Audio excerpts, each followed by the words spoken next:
Hey, last video, some of you may have noticed that I had a new motorcycle sitting in my garage. First off, welcome to Six's Overdrive. Today is the day I unveil my new motorcycle, the Tracer 900 GT.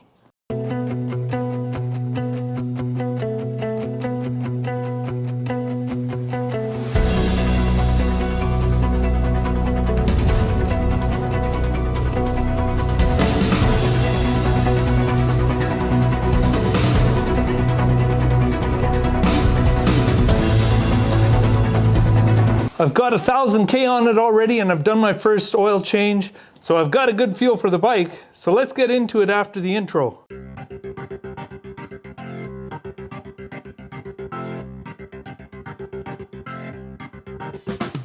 I did it again. Somehow I talked my beautiful wife into buying another motorbike, and this time she's even taken a couple rides on the back. I personally have a lot of experience with these 900 platforms from Yamaha. I have an XSR 900 and I've put hundreds of kilometers on the MT-09. So later on in the video, I'm going to tell you how they all stack up against each other, being with the same frame, suspension, engines, etc, etc, etc. A lot of you know me by now by watching my channel that I'm not really into that comfort. It's not a big prerequisite for me. I'm all about getting out on a motorcycle and it being a motorcycle and having that visceral motorcycle experience. I mean, many of you have heard me rant about windshields and how they ruin the look of a bike. I've even made videos about how you can get cheap alternative luggage systems with bungee straps so you don't have to shell out all the big bucks on hard luggage. So what made me spring for a touring bike? The main things that made me want this motorcycle in order of importance are: number 1, cruise control. Number 2, a larger tank. Number 3, heated grips. Number 4, reliable hard luggage. And last but not least, number 5, so my wife can ride on the back. 2-up riding was important to me on this one. You see, for me, I already own an XSR 900 and it's been the dream bike for me. It just ticks all of the boxes that I love in a motorcycle. It's fun, exciting, it's raw, it's real. It's a beautiful motorcycle and I am absolutely in love with it.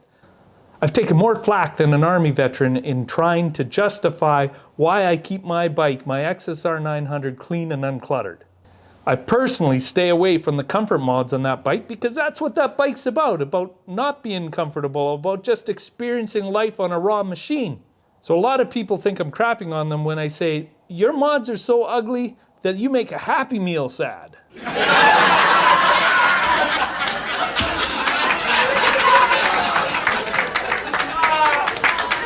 Well, here's your chance to get me back in the comments below. Let me have it, boys. I have joined the ranks for the sake of comfort. So on that note, let's start this review off with the looks category. I have never been a fan of the looks of this bad boy, even when it first came out as the FJ09, and my opinion hasn't changed a whole lot. One thing that is way better than it used to be, and that's the luggage on these things. Now you can take it off of the bike with a key and it looks just about invisible. No ugly racks sticking out all around the bike.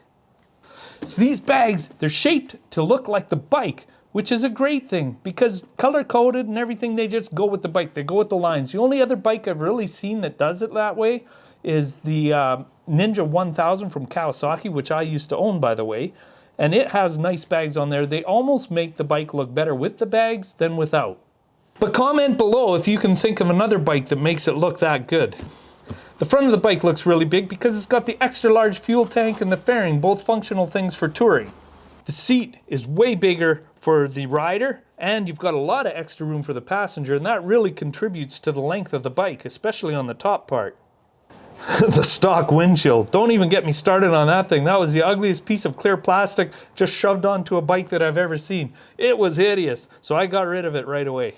So, overall, I'll give it a pass for a touring bike and a fail for a sport bike or a naked. But it is a touring bike, right? Comment down below if you agree with me or disagree by hitting that thumbs up, thumbs down button. One of the main reasons to buy this bike is bang for the buck. You won't find another bike in this price category for how much this offers. I'd buy that for $1.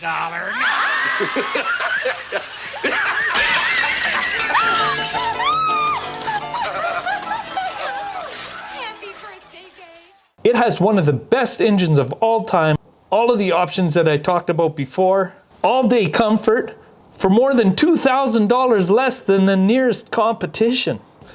Just think of all the personalization you could do to your bike. Or better yet, this thing's meant to go on a long bike trip, so save up for the long bike trip and adios, amigo. I mean, that's what this bike is meant for after all, right?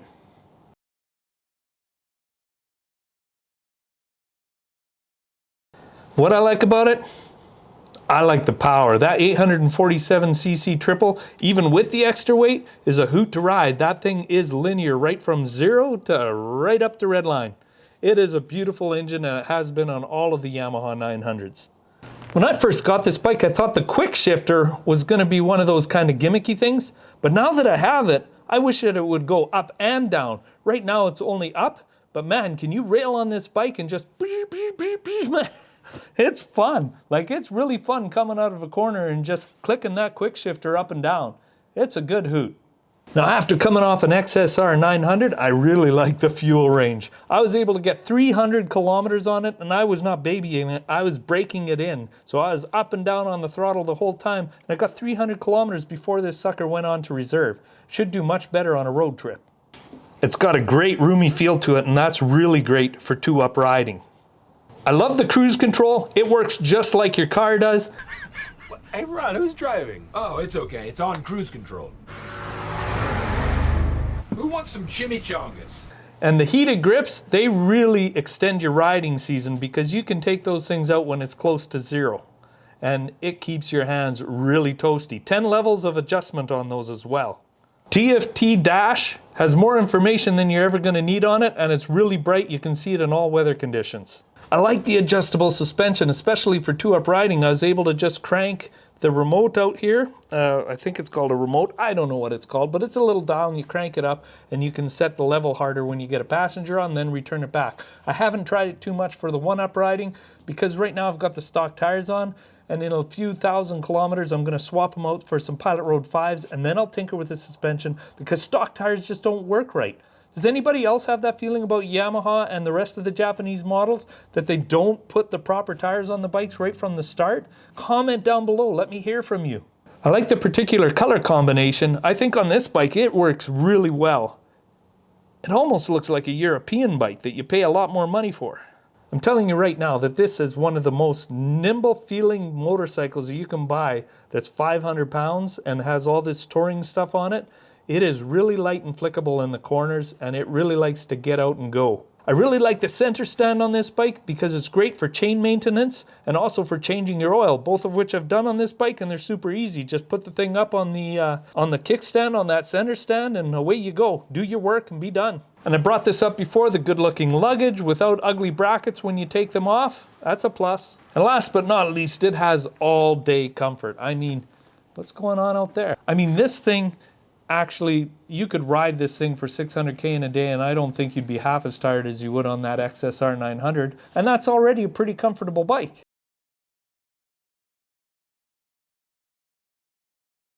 And what I don't like about the bike? Well, there's one little thing here.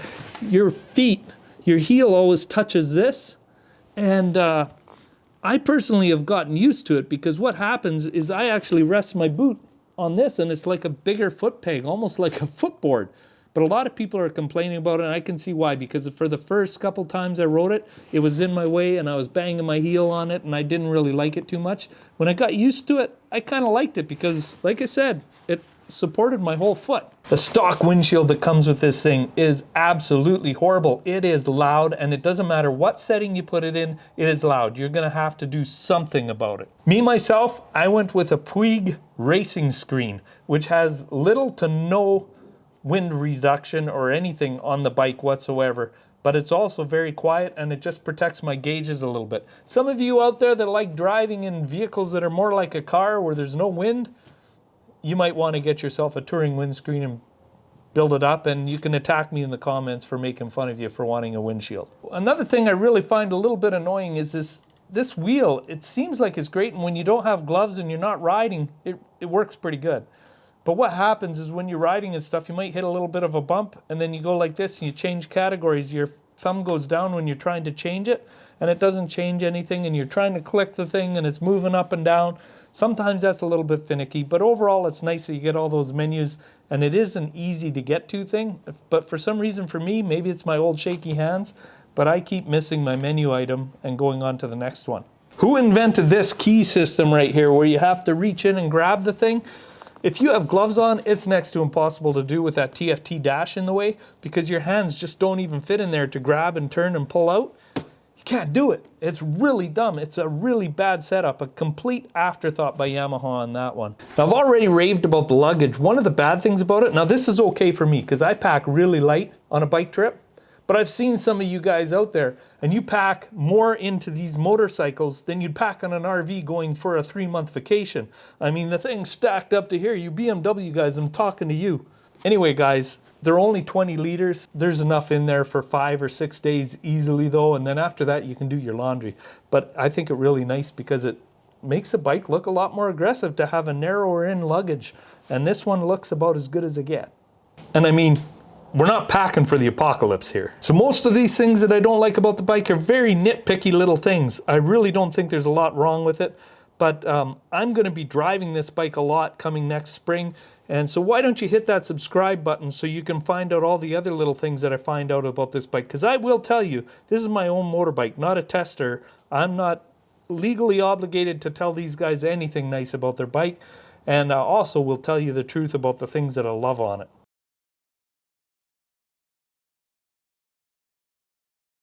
Well, let me get back to what I promised you early in the video, and I was going to compare all of these Yamaha 900s and see how different they were. And they shouldn't be different, right? Because they've got the same engine, they got the same suspension, they got the same frames. So they should feel the same, right? They are completely different animals. Well, let's start off by talking about the MT-09. First of all, this bike is the lightest out of all of them, and it feels like it. When you're going through the canyons and everything, it's almost twitchy. Like, it takes constant attention to keep that bike going in the corners and stuff. Its competitor, the Z900, is much more planted. This thing is a little bit squirrely and stuff, but it's fun. I mean, even the controls feel almost toy-like. Like the throttle and the brake and the clutch, they're all so lightweight and so nimble. Everything about this bike is really crazy. And the other crazy thing is how much you sit into the bike.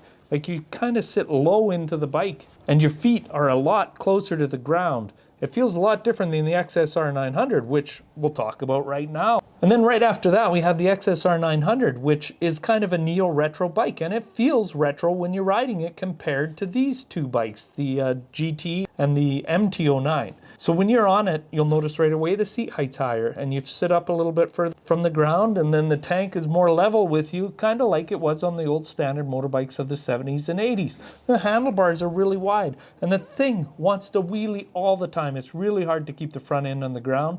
It's just really crazy. The seats are a little more sporty almost, and it's a really different position. You get off of an MT-09 and onto an XSR 900, and they're completely night and day feeling bikes. Then you get this Tracer 900 GT, and all of a sudden you're on a bigger bike. Like, it feels bigger. You can feel the weight. You can feel the stability. You can feel the reach. Like, man, when you're sitting at the back of the seat, for a short guy like me, it's hard to reach the handlebars. You're sitting right up in here, it's fine. But this seat is huge, and the back seat's huge, and you got grab bars, and you got luggage, and you got all this technology in front of you, and you got a big front end sitting in front of you, which the other bikes just seem to drop off right after the handlebars. So it's funny how they can make a 900cc bike with the same suspension, engine, and frame, and all three bikes are completely different. Now, I realize that you guys are not comparing this bike to an MT-09 or to an XSR 900. That's probably not what you're doing. But I found it very interesting that Yamaha could do so much different with that engine and combo of engine, frame, and suspension and make them all feel so different. And it's my channel, so if I find it interesting, I get to talk about it, right?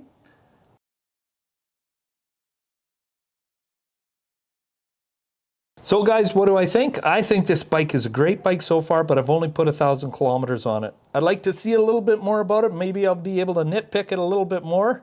And you guys should maybe stick around and subscribe. Hit that button down below. Hit the bell to get notified when I release another video about this bike.